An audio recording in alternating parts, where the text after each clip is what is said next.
Okay, everybody. Thank you so much for being here today. I'm just going to repeat our first intro.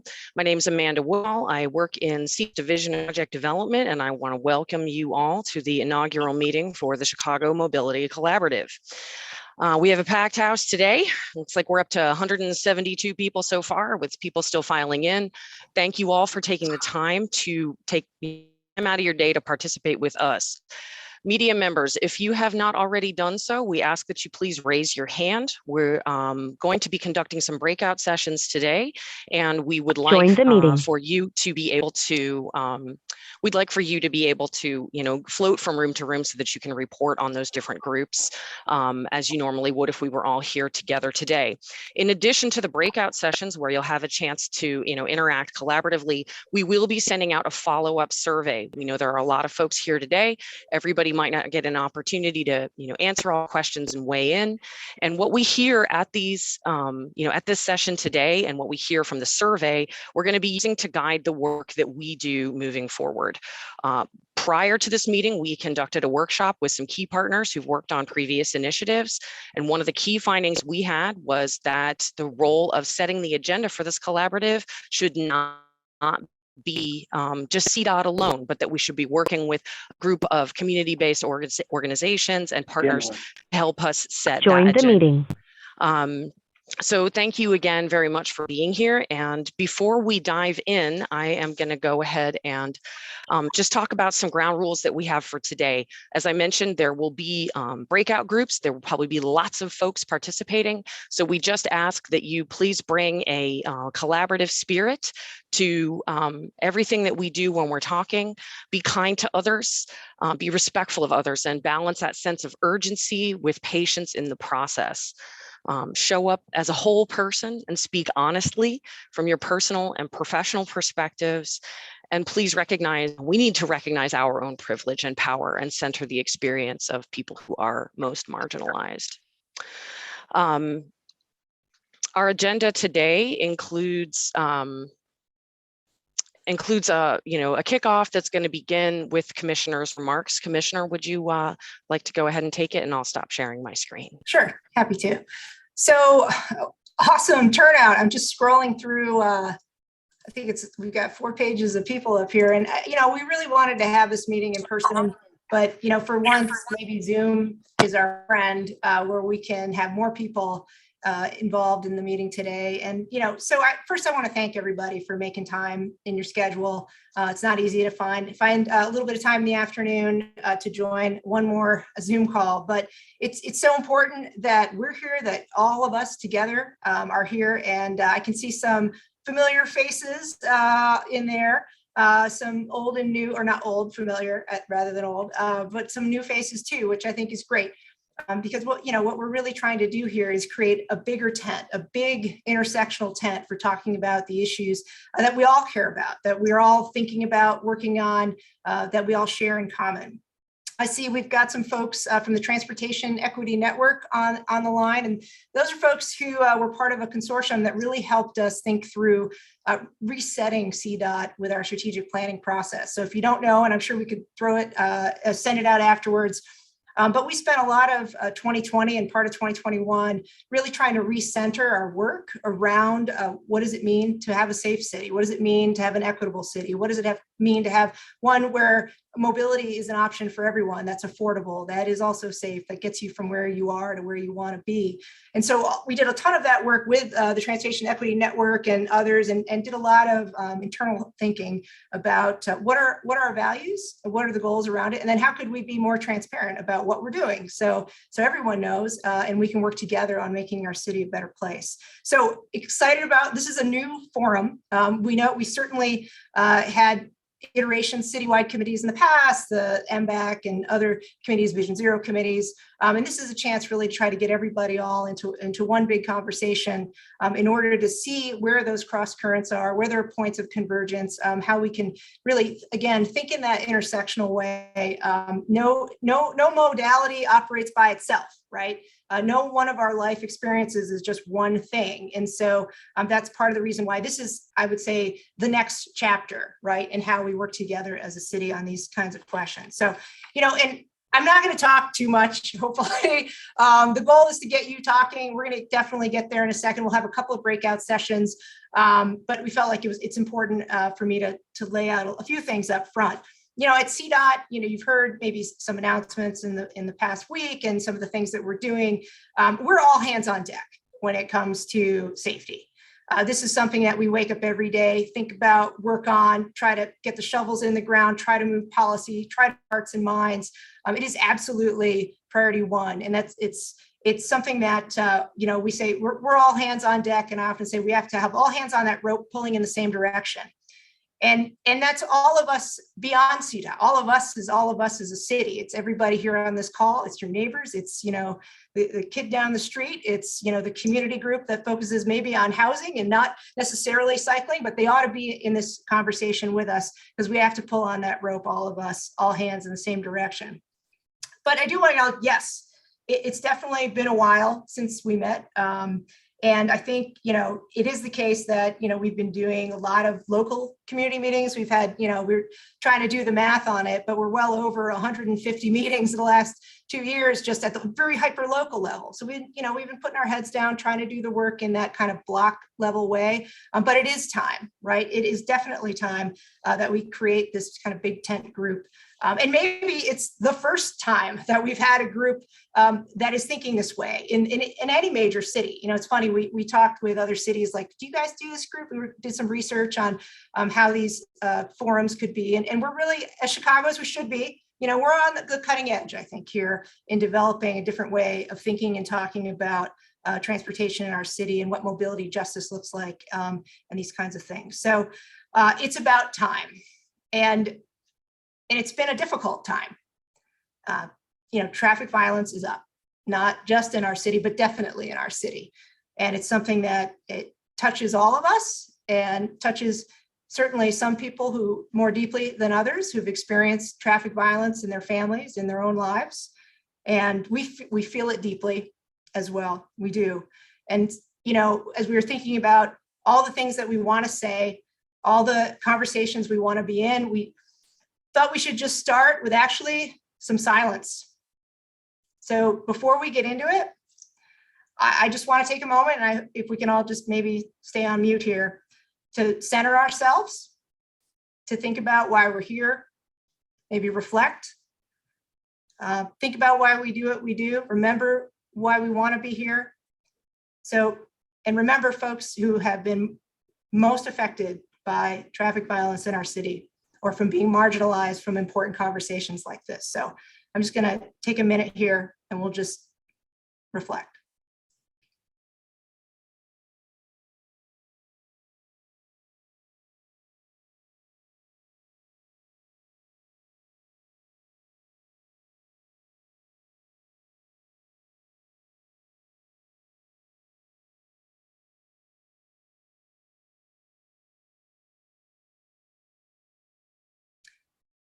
Thank you for making space for that. When I reflect, I was thinking just about, I think, like I said, about a lot about all hands on deck and how we can work together, and that it is all of us at CDOT, everybody out there. And I'm just really interested in how we can do this work better together. So let's get into it. So we wanted to start right up front with some breakout conversations. One, there are a lot of people on this call, so it'd probably be good for all of us to get a sense of who's here. That matters a lot. And we're going to do just a quick conversation to introduce each other to one another, but also we want to hear from you. What do you want to talk about at these meetings? We obviously have a sense of what some of the topics are and what folks would like to talk about. We did do a workshop and got a lot of feedback there. But we're interested in, what are some of the issues or what are some of the questions that you guys want to work on together? So we've got facilitators. We're going to break out. Right before we do that, I just wanted to introduce you to some of the folks part of the CDOT team that are on the call, so who's who you're seeing here. So, obviously you have me. I'm the commissioner of the Department of Transportation. You met Amanda here, who works in project development. Dave Smith from project development should be a familiar face to folks who work on anything related to bikes. We have Deputy Commissioner Vig Krishnamurthy. who keep calling him new because he is still fairly new. He's been on maybe 2 years now, but you may not have met him yet. And so he's our head of project development that oversees so much of this. We also have another new person, Erica Schrader, Erica Schrader, who's like 3 weeks in, who's our new communications director. We have Deputy Commissioner Jamie Simone, who leads strategic initiatives and a lot of our work on racial equity. We have Assistant Commissioner Sean Wydell, who you probably know from Divvy or Green Corps or scooters and those kinds of things. And we have a new division of citywide services to help us give real attention to these mobility issues. And so Sean's a part of that. We have another new person, a new Director of Policy, Mary Nickel, who's on the line as well. I keep saying new because we have a lot of new. We have Michael Kent, who is fairly new, who now is the head of our Vision Zero planning. So you'll meet Michael today. We have Kurt Fackness, who you probably know from CDOT, but he's very new too. So we have a lot of faces at CDOT, and then our extended amazing team with the Safe Ambassadors, led by the indomitable Shamika Turner. And we also have Jonathan Purcell, Caro Carrillo, Jack Cottle, Chris Zombery. I hope I didn't miss anyone from the Safe Ambassadors. If you don't know the Safe Ambassadors, let us know. They'll come to your events. They teach people how to ride bikes, give them helmets, give them lights, all that sort of stuff. And then we also have from the extended CDOT family and a lot of folks who are consultants on projects who are there with us. We have Camille Applewhite, Kindy Cruller, Allison Porden, Yuri Pachter, Fiona Kennedy, Brad Huff, Sid Shaw, Wade Van Nortwick. If I missed anyone, I'm sorry, but I want you to get a sense of who's on the call with you, who's facilitating, who's listening, and that, like I said, we're here at every level. And I think Managing Deputy Kevin O'Malley is on as well. So all hands, as I mentioned. Okay, that's enough of me talking. Let's get into it with some initial breakouts. And Amanda, do you want to help coordinate getting folks into rooms and get to know each other and talk about what we want to hear and talk about? Sure. Thank you so much, Commissioner. Everyone, please just be prepared to be filtered into a breakout group that will happen automatically. Please just stand by, and we look forward to hearing you when we all circle back into the larger group. Thank you so much. It looks like people are filing all back into the same main group. Thank you so much for your time in the breakouts. We're just going to try and do a quick 30-second report back as well as we can. We're going to start with Camille from Group 1. Can you give us a quick rundown of what you heard? Any highlights? Sure. Yeah, we had a pretty diverse group. We actually didn't get to speak to everyone in the room, but we had a lot of great comments about, holding CDOT to the fire. We've done a ton of joined the meeting. And, really using those to see some movement and progression. We also had a few words from some concerned parents about fatalities with young children and the safety just walking to schools. So we've got a lot of safety concerns. Great. Thank you so much for that. Moving on to Group 2, Allison, would you be able to give us a quick report back? Sure. With some people still left to introduce themselves, we heard both folks interested in hearing about these kind of exciting announcements that CDOT has made recently and how that's going to be turned into real sustained transformative action. And then also hearing back from CDOT about, how members of the public, members of organizations can be part of that and part of making that change happen. Thank you so much. I'm going to move on to Group 3. Michael Kent, can you report back for us? Yeah, absolutely. It was a great conversation. We got everyone in just the nick of time from quite a few neighborhoods around the city, but we had a few overlapping, several in Jefferson Park, a few in Wicker Park, Hyde Park area. And some of the things that kept coming up were a sense of wanting to better understand how CDOT does its work and how decisions are made and how folks in the city and in the community can be most helpful in helping sort of advance the vision for safer streets. And then just a general interest as well in building out a network both of generally safe streets, but also a more complete bike network. Thank you so much for that. And then we're going to move on to Kurt from Group 4. Yeah, we almost got through everybody, got a couple more people to get through, but a couple of themes came up. throughout. One is, similar to what Camille said, concerned parents really interested in street safety for their children and the younger generation in general. Interest in what infrastructure improvements CDOT is working on now, and there was a real emphasis from folks on the sense of urgency and the need to act quickly, which was kind of echoed throughout the conversation. Thank you so much, Kurt. Up next, we have Brad from Team 5. A lot of the similar themes we've heard from other groups, ranging from just wanting to be more aware of what CDOT is doing and wanting to see a little more transparency in upcoming plans, but also wanting to see, a little more accountability from CDOT as well. And a lot of just hoping to see CDOT leading and being more aggressive, especially when it comes to working with different aldermen.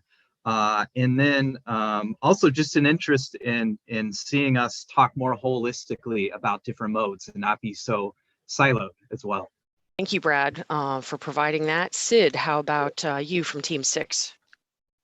Yeah, similar along, the comments we heard were along the same lines that previous people have mentioned. Our group, I'll say a few other points that were brought up was they wanted this committee meeting to happen, post work hours so that more people could join. There was also, they wanted more voices to be involved in the committee, and they appreciated that we are having something like this over here. There are a lot of people that were concerned about the safety of their kids on streets, and safety was clearly something that, we heard we want to prioritize in our street design. Thanks, Sid. And last but not least, we have Wade from Team 7. Yeah, at Team 7, we had a good, we did get through everybody. We had a good mixture of activists, professionals, and of course, concerned citizens and families. It's a lot of what's been discussed already of what's the next steps for CDOT. They're curious how this program is going to move forward, and also how the community can also get involved to create safer streets for everybody and help get vehicles out of bike lanes. Great, thank you so much. I think there are some pretty clear themes that are emerging from this report back. For everybody who didn't get a chance to speak or participate, we really appreciate your patience. When we go into the second breakout group, you should be joined back in with the same group, so you'll have an opportunity to introduce yourself then.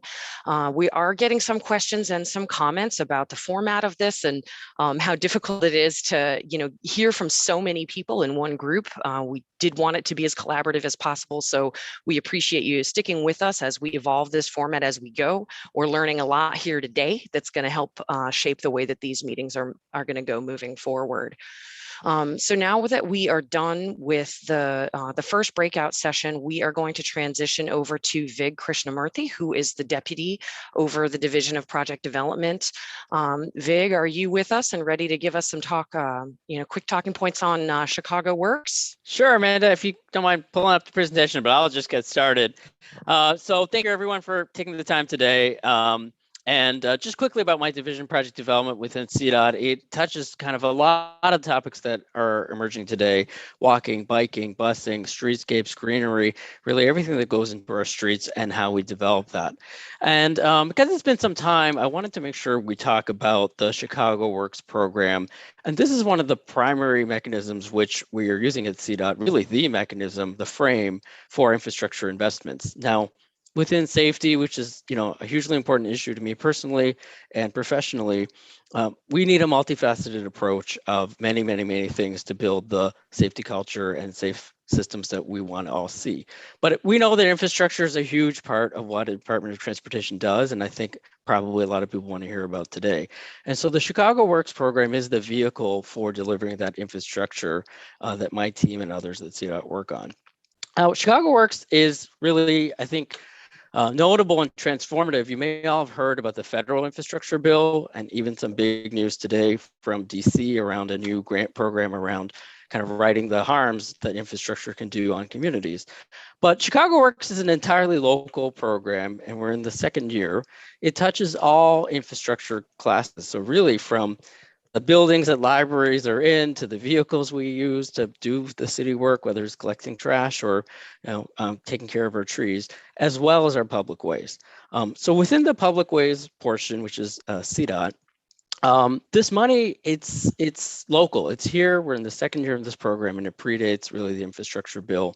So it's money that the City Council of Chicago, really all of you, have helped provide the department so that we can do our work. And the takeaway, I think, are four. Scale. This program has really allowed us to go bigger than ever. We have $100 million dedicated to complete streets and safety over the life of the program. It's a 5-year program, and we're in the second year. And that is sort of an unprecedented level of resources that we have to deploy and make meaningful investments. Whereas in past, sure, we want all the money from DC and Springfield, we want our share and then more. But having local money really is a sign of our values and being able to invest where investment is needed. And on that note, Can I interrupt you for one second? Pardon me. But I just want to emphasize how significant this is, that we did not have a dedicated funding source until the Chicago Works program was passed in late 2020. 2021 was the first year that we didn't have to borrow money from TIF or sneak a pedestrian safety project into an IDOT funded arterial program. So this is very unique. We're in an important moment, and just know that what we're starting to do is a huge function of having flexible resources. It takes like 3 years to spend one federal dollar. We're for the federal money, but this is very different.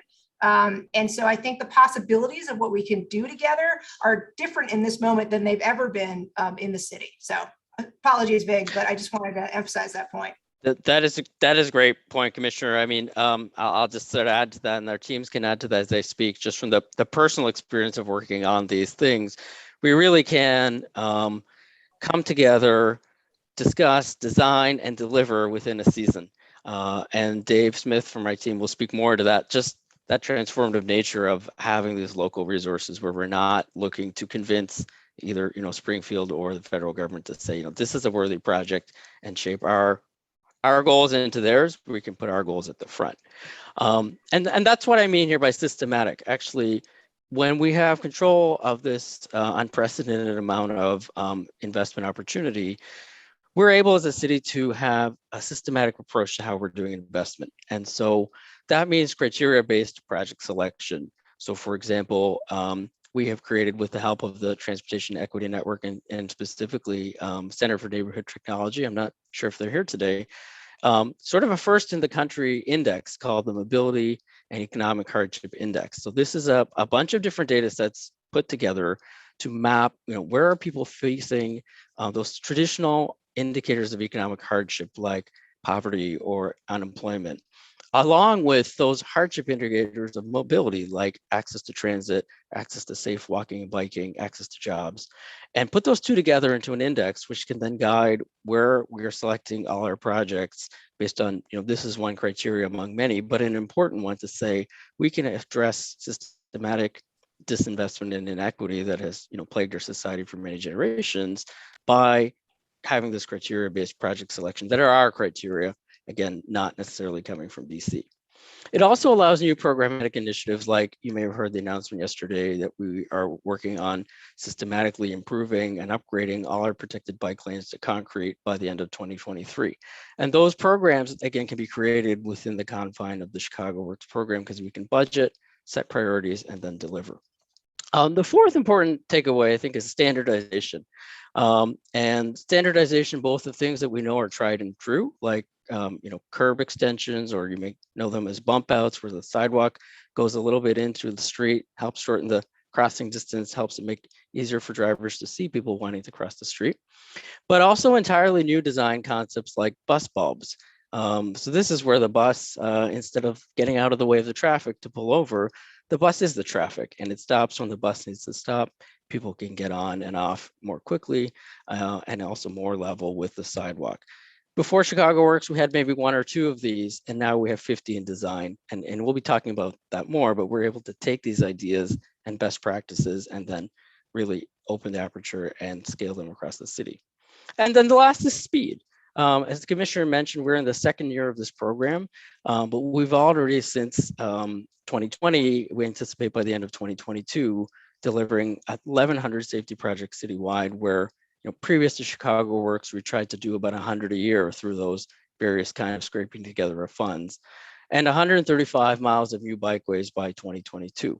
So we took about more than a decade to build, the first couple 100 miles, and then in about 3 years, we were able to surpass that. Next slide. So that all, was probably very kind of high level, policy based, and but what does it look like physically? So this is just one quick example of our upcoming streetscape project on 111th Street, which runs past the Pullman National Monument and then further east from there through the community. And just calling out a few of these features that we're really trying to, again, bring design excellence, the highest quality, complete streets treatments. Our team are part of the National Association of City Transportation Officials. We not only, use the NACTO book, but we are really there at the table developing the NACTO book and issuing kind of what are the best practices for the country. So a couple of features here are raised crosswings or raised crosswalks where the sidewalk stays level across the cross street. So you're not going up and down. Great in the winter where all the slush collects. That's not going to happen. You have a very nice path and physical, height difference between the roadway and the sidewalk. Raised bike lanes throughout so that the bike lane is physically separated not only from the traffic, but again, at this higher level. Bus islands, which I mentioned before, which allow people to cross the bike lane and eliminate the conflict between buses and people biking, but also create traffic priority for the bus because it's not weaving in and out at the stop. And then pedestrian refuge islands. The thing I want to stress here is that the pictures are really of existing things, except the one for the raised bike lanes is the rendering here. We do have raised bike lanes throughout the city, and we can talk about those examples. But what we're doing is we're trying to use all our programs, our resurfacing programs, our neighborhood improvement programs, and our big capital programs like streetscapes. So all these elements come together. We can test elements through individual projects and learn about how they work and refine them. And then when we have our large capital projects, really throw everything in and have the highest level of design. Next slide. And then I'll be quick here. So we heard again, kind of in the summary of the icebreaker, a lot of interest in biking. And so through Chicago Works, we've really been almost able to double our bikeways program. We were doing about 25 miles a year of bikeways of various types in the 2012 to 2019 period. And now we're shooting for about 40 to 50 miles per year. Not just more quantity, but really, really setting the bar high on quality too.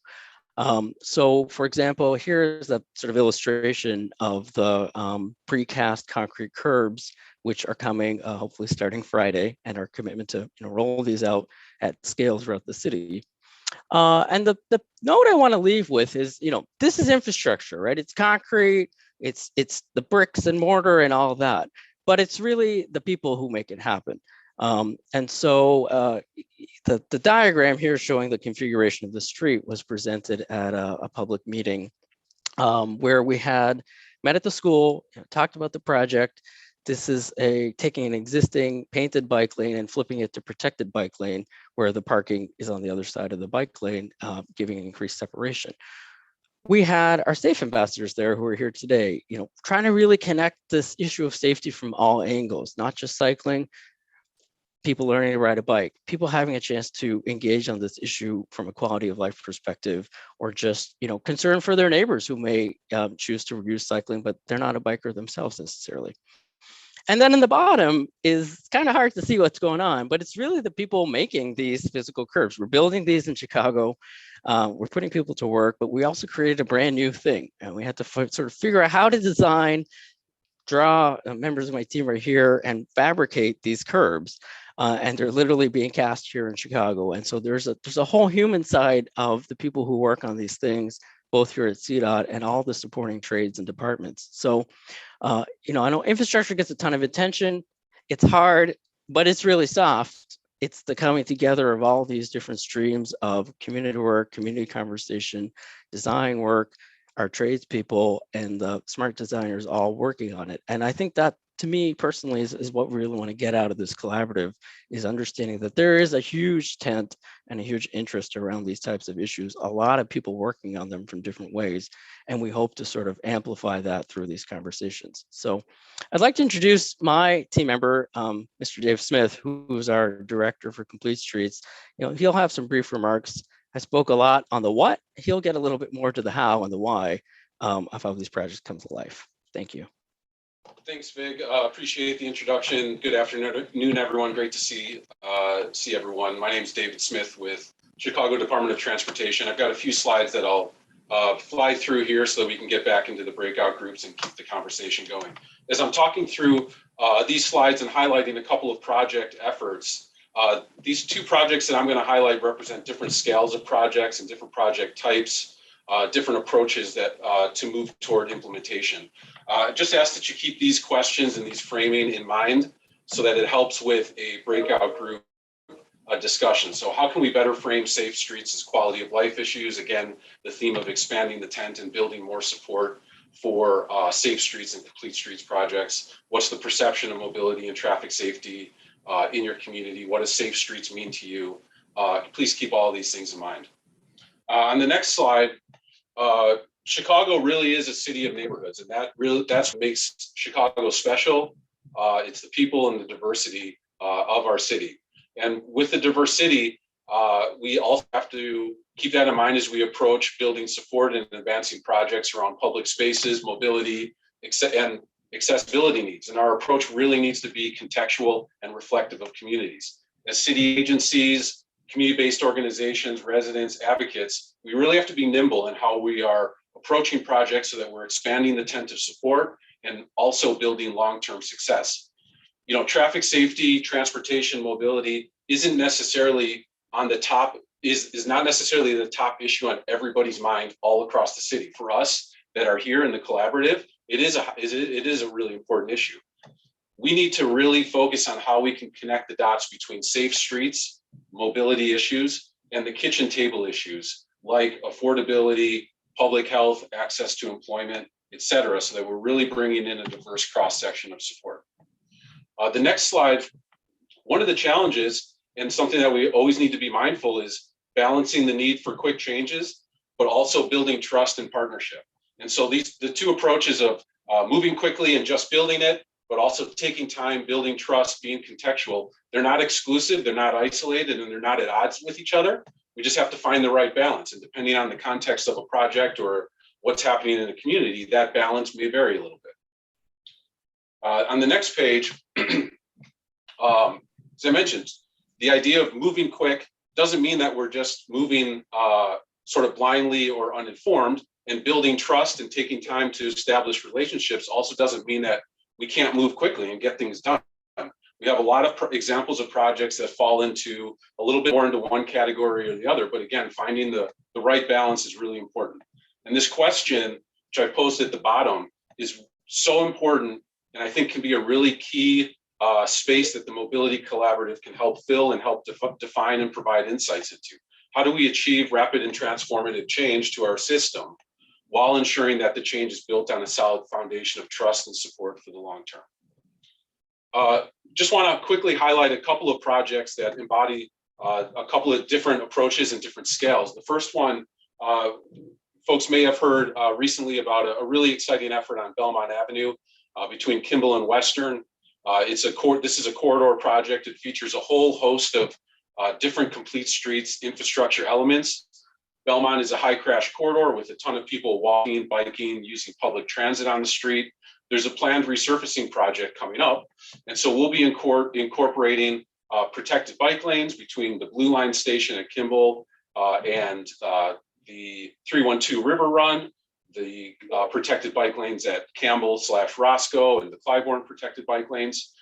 So this will be a really exciting project and speaks to a little bit of what Vig was talking about, systematic incorporation of complete streets elements into existing efforts.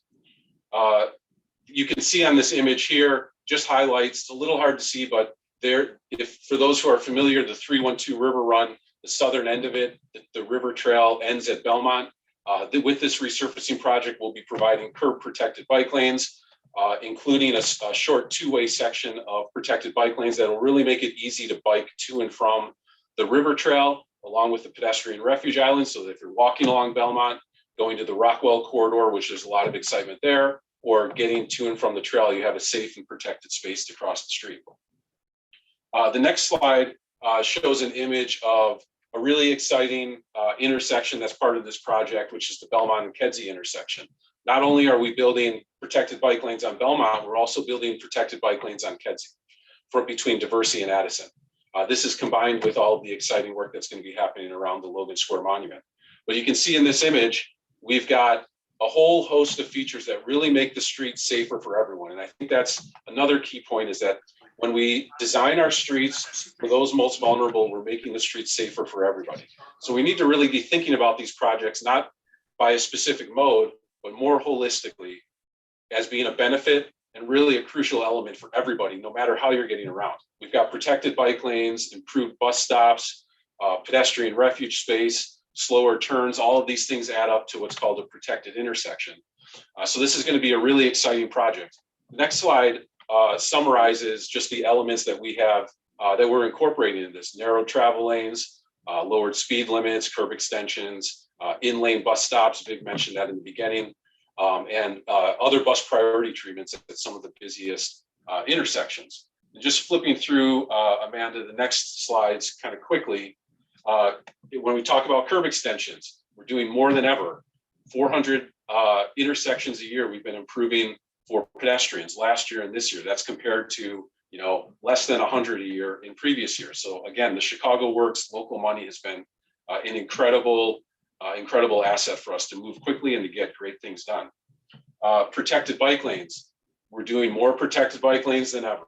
That number is going to keep going up. We announced yesterday that every protected bike lane will have concrete curbs by the end of next year, and concrete curbs will be the standard for all protected bike lanes going forward.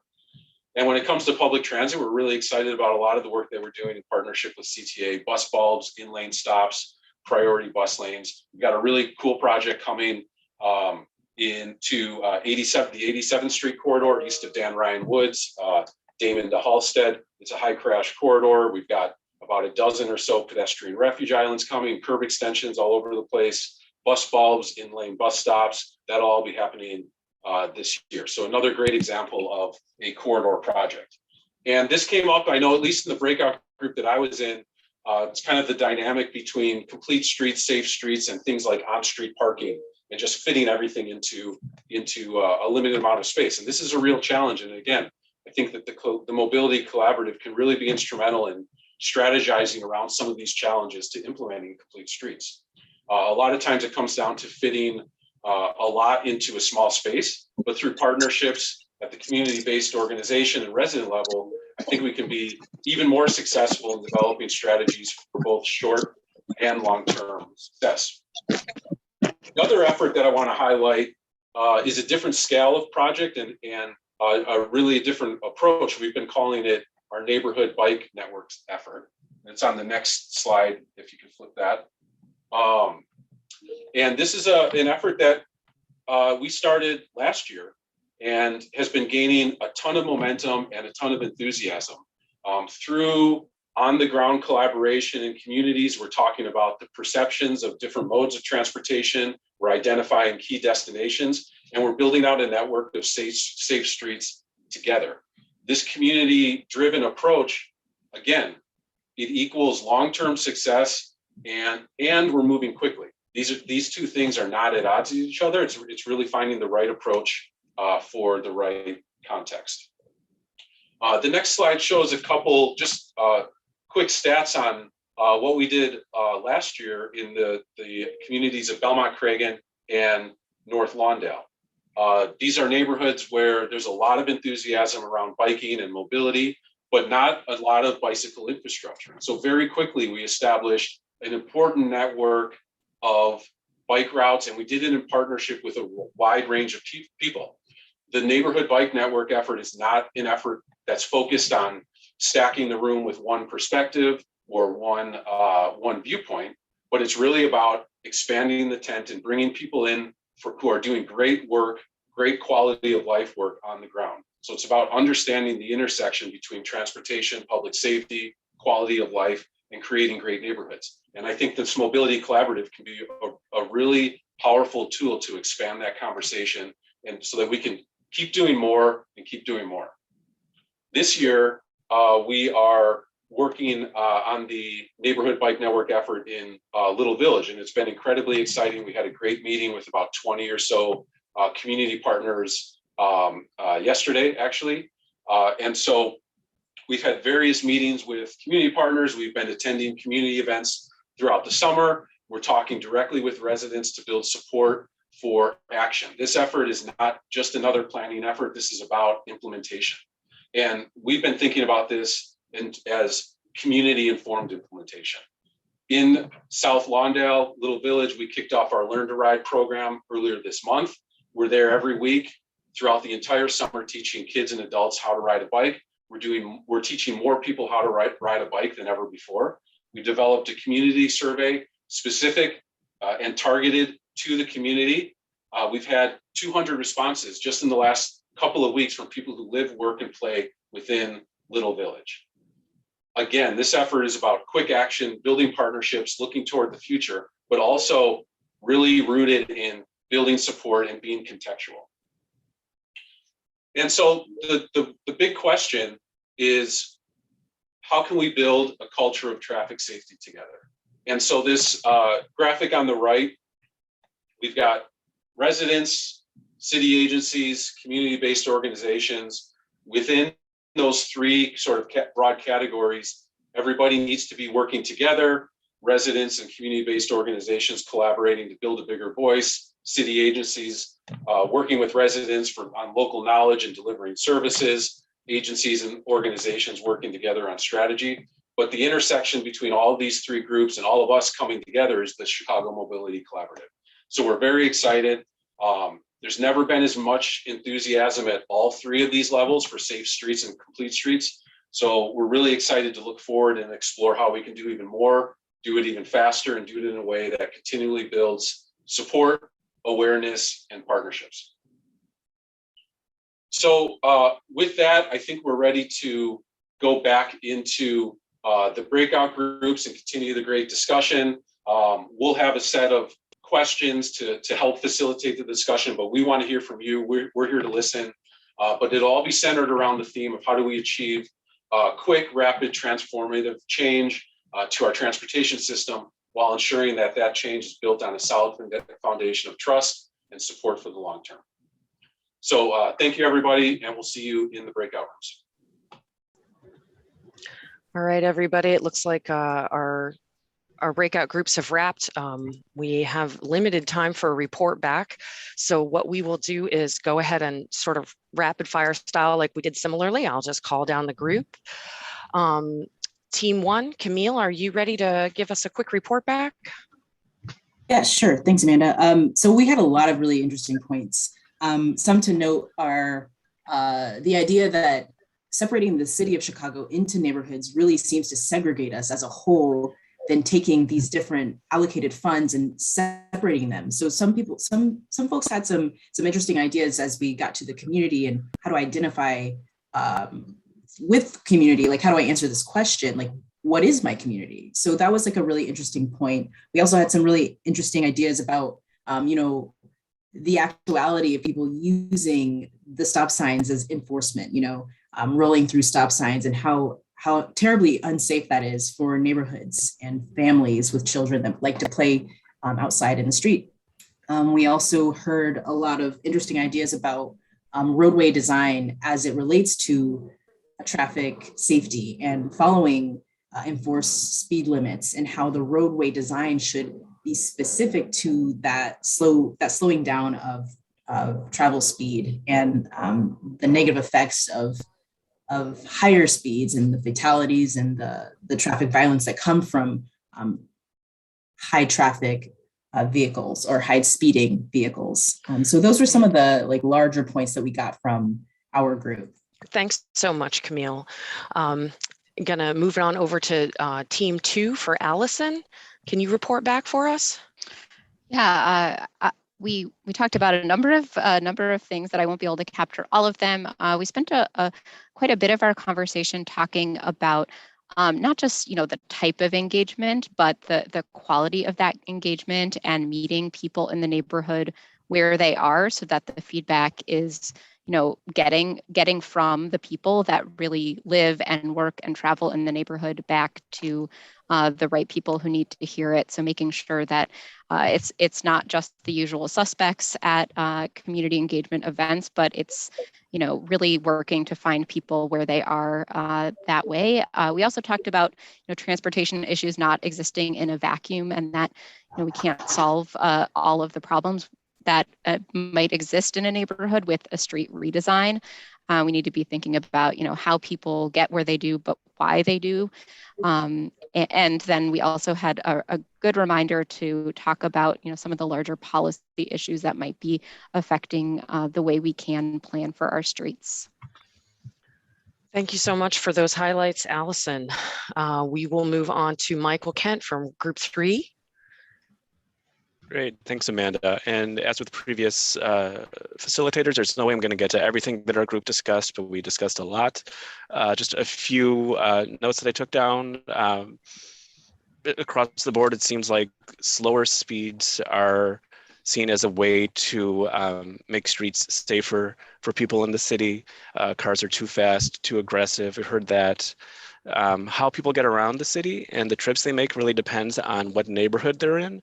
So walking and bicycling for your daily needs in some neighborhoods is a lot more sort of feasible depending on your neighborhood than it might be in another neighborhood. The last point I think I'll mention is that there's certainly some disagreement within communities about the impact of bike lanes. Some feel threatened by them. Some very much want to see them in their community. So there's certainly some disagreement. Folks hear that. And I guess related to that, there's a concern that folks have heard from some of their neighbors about the potential loss of parking and how that might affect them.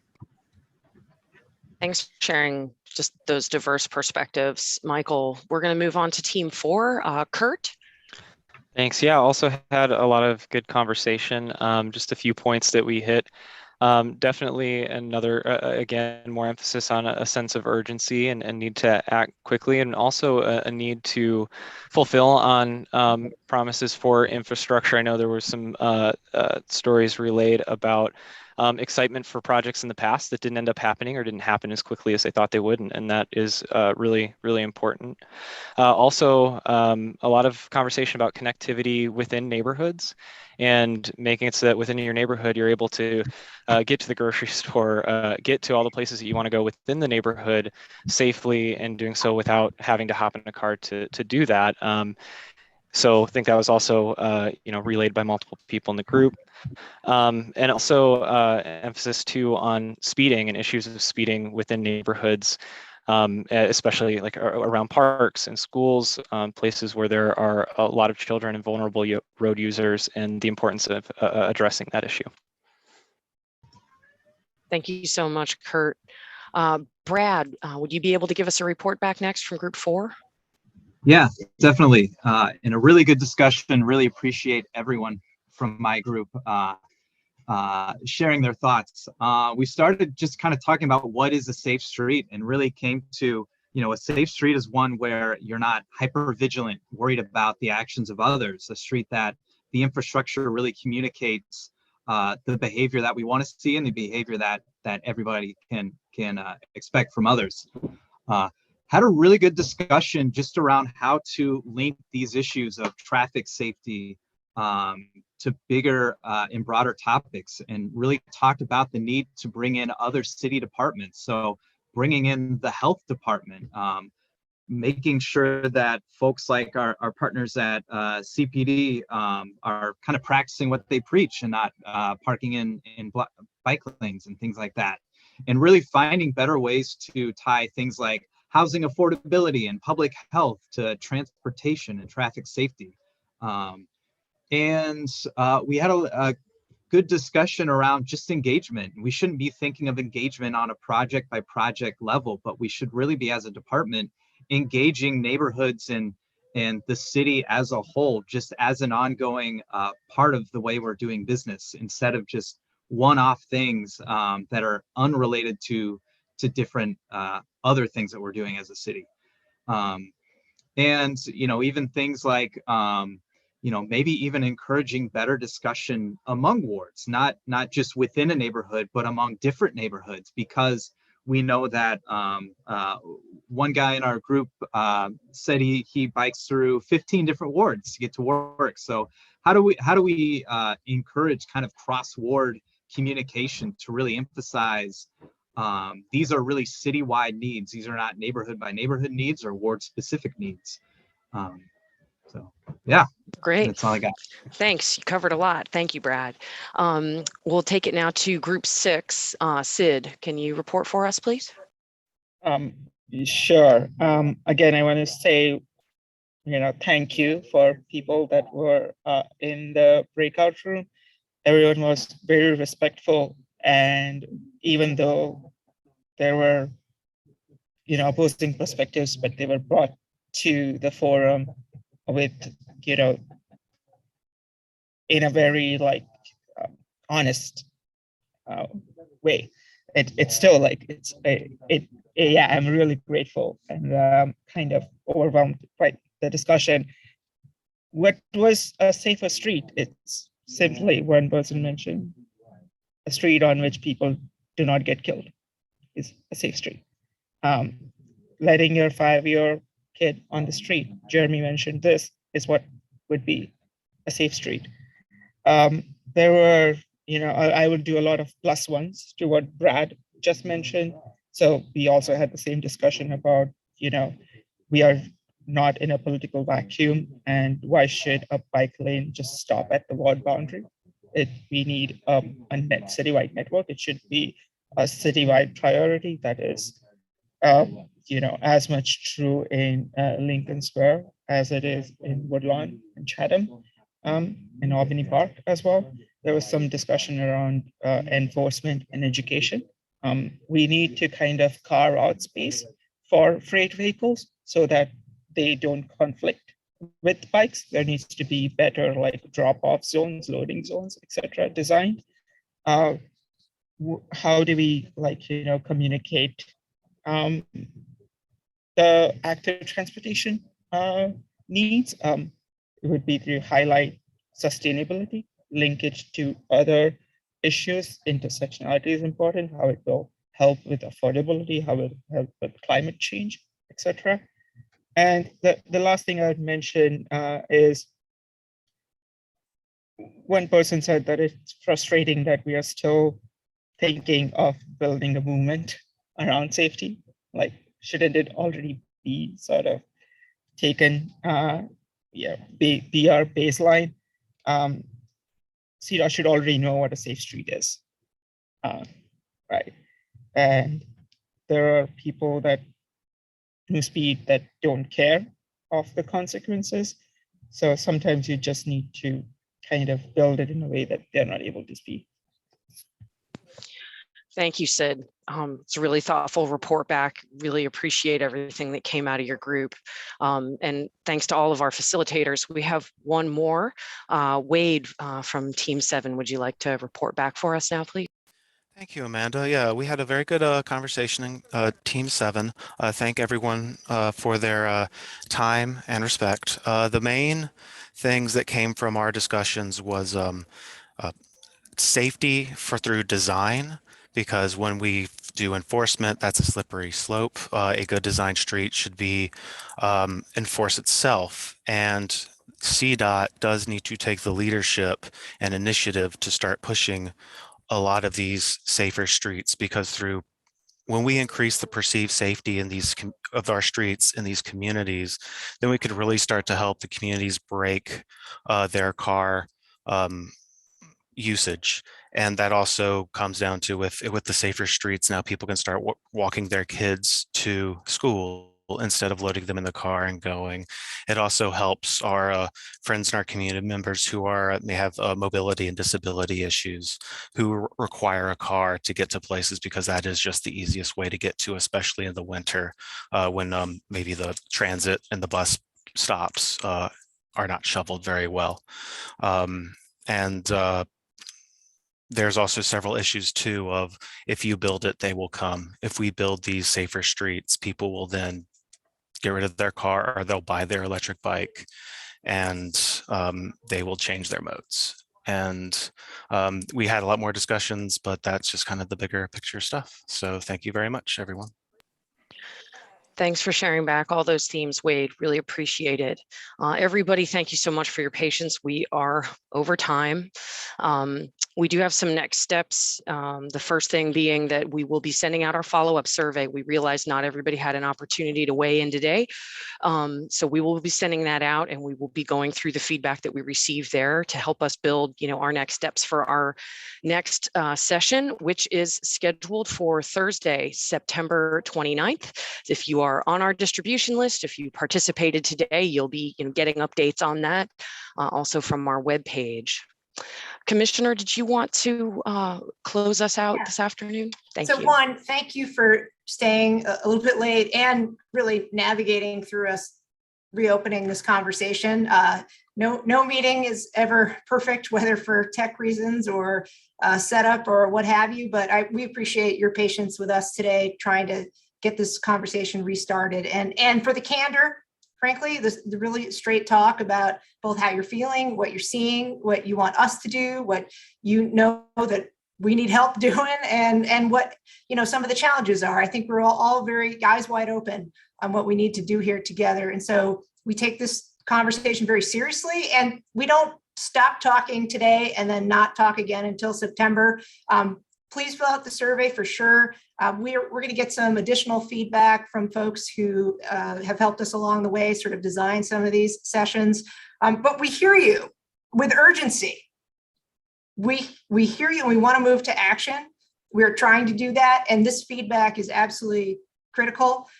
We want to co-create the agendas here. So today we did lead in trying to set up a framework, but we want more ideas about what to talk about. We will report back on so many of these ideas. Also, there were note takers in every group. So it's not just what was said out loud and reported back or that you put in a survey. We also have that information, and we're going to share all of this stuff back out. So I just want to offer my thanks. I know that, again, sometimes this conversation can be hard. It can also be very simple. And we see in front of us the opportunity to do a lot of great things in a short amount of time. So I look forward to connecting with many of you between now and then. And we will also, I think, do everything we can to get you to come out to the community meetings that we are having. I think it's important. I love the conversation that we've had about how do we think citywide at the same time that we're working local.